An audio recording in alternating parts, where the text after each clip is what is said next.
Les antivaleurs sous les fourches codines de nos chroniqueurs. Les antivaleurs sous les fourches codines de nos chroniqueurs. Voilà donc, dernier virage de cette émission. Je le disais à l'entame, Ibrahima Kassory Fofana, ancien Premier ministre et beaucoup d'autres cadres, là aussi dans le viseur de la CRIEF, sous instruction bien entendu de Charles Wright, ministre de la Justice, dans le dossier Agnès. On parle de 14 milliards de francs guinéens, mais aussi de 400 000 $ américains. Akumba Diallo, vous êtes là-dessus. Peut-on s'interroger pour dire que est-ce que M. Charles Wright, ministre de la Justice, garde des Sceaux, vole-t-il au secours de la CRIEF? Vous rappellerez que M. Kassory Fofana est déjà emprisonné sur des dossiers en traitement pendant donc devant la CRIEF.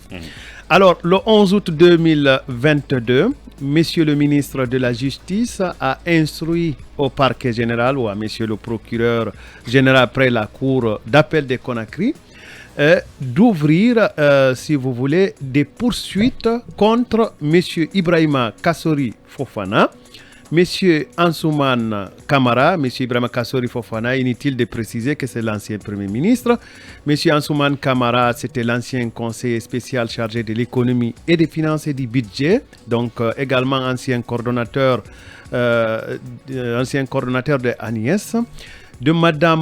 Contre Madame Sanaba Kaba, ancienne directrice générale de l'Agnès, et de Monsieur Alassane Niagadou, ancien SAF de l'Agence nationale d'inclusion économique et sociale Agnès, contre Monsieur Karifa Kamara, également ancien contrôleur financier de la même agence, et autres pour des faits présumés de détournement, de blanchiment, de corruption, de complicité portant sur la somme, tenez-vous bien, de 41 milliards 332 millions 102 229 francs guinéens. Le motif principal de cette injonction aux fins des poursuites judiciaires est justifié parce que le gouvernement est engagé dans la lutte contre la criminalité, la délinquance et l'impunité en vue de la restauration de la confiance des justiciables à la justice. Donc, monsieur le ministre reconnaît déjà qu'il y a une crise entre les justiciables et la justice. Bien. Donc, monsieur Kassory n'a pas encore fini ses ennuis auprès de la justice. Sauf qu'il est intéressant de dire que l'instruction de monsieur le ministre dit que plusieurs montants, en tout cas issus du montant principal que nous venons d'annoncer là, plusieurs montants ont été décaissés sans impact réel sur la vie des populations cibles, autour desquelles subsistent des indices concordants laissant croire au-delà de tout doute raisonnable qu'ils ont été détournés, blanchis et utilisés à d'autres fins, comme le résulte des pièces comptables. Ça veut dire que monsieur le ministre de la Justice, avant d'émettre cette injonction, a déjà consulté des pièces dont il donne les références d'ailleurs dans ce document. Ensuite, le ministre de la Justice ne s'est pas arrêté simplement sur le cas de monsieur Kassory Fofana et compagnie. Il instruit également des poursuites judiciaires pour détournement, corruption, complicité sur la gestion financière du tribunal du commerce de Conakry contre M. Pierre Lama et autres. Monsieur Pierre Lama et autres, il faut rappeler que la lettre du ministre dit qu'il résulte du rapport de la mission d'audit de l'inspection générale d'État sur la gestion financière du tribunal de commerce de Conakry, les faits présumés de détournement, corruption et complicité. Alors, monsieur le ministre de la Justice explique un peu que les juges consulaires qui animent cette juridiction ont droit à une indemnité dont les montants et les conditions d'attribution étaient fixés par acte réglementaire, et cette indemnité est de 500 000 francs guinéens par audience, et que de ce fait-là, il a été affecté au tribunal pour son fonctionnement 5 milliards 15 millions 381 750 francs guinéens et Monsieur le ministre décompte que des versements ont eu lieu en 2019,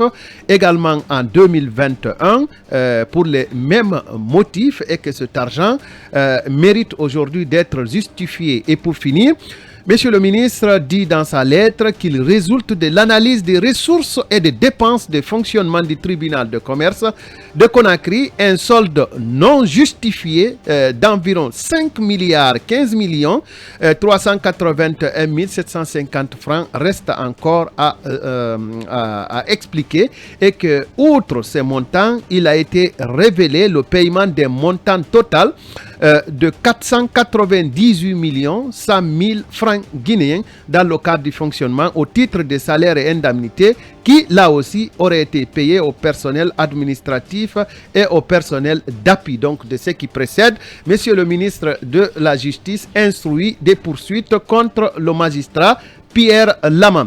Alors, bien. Interrogation. Monsieur le ministre, vole-t-il au secours de la CRIEF? En tout cas, c'est fort possible parce que la CRIEF relève du périmètre du ministère de la Justice, contrairement à la Cour de compte, qui est une institution judiciaire à part. Mais, question. Est-ce que la Direction générale des investigations judiciaires de la gendarmerie a révélé toutes ses incompétences pour qu'il y ait une instruction supplémentaire à enquêter? Est-ce que si cette dernière question était justifiée, désormais ça sera à la police spécialisée de travailler sur le sujet d'enquête? Est-ce que si c'est la police spéciale, ça serait le CRF ou bien ça serait l'ORDEF qui traite du dossier? De toutes les façons, le ministère a dû déceler des incohérences et des insuffisances de la part de la Direction générale des investigations judiciaires de la gendarmerie. Voilà, merci beaucoup à Akumba pour la présentation des faits d'accusation dans cet autre dossier. Kassouri, donc, qui reste finalement un client fidèle à la CRIEF. Les détails, les commentaires, ça sera dans les émissions prochaines. Voilà donc, à la lumière de tout ce qui a été dit, si le président nous écoute, que si le soleil, comme on l'appelle autrement, nous écoute, qu'il veuille bien prendre le dessus et porter sa tunique de père de la nation et nous éviter bien d'autres mots. À tous, merci et à demain pour l'autre numéro avec l'autre équipe de Mirador avec Arissatou. Au revoir. Vous avez suivi l'émission Mirador, la grande messe de l'investigation journalistique, la plus grande tribune politique de la Guinée. Avec Aboubacar Diallo, Talibé Bari, Mamadou Ouri Diallo, Akumba Diallo, Kabinet Fofana, Mohamed Kaba, Ibrahima Lincoln Souma, Mamadou Diambaldé.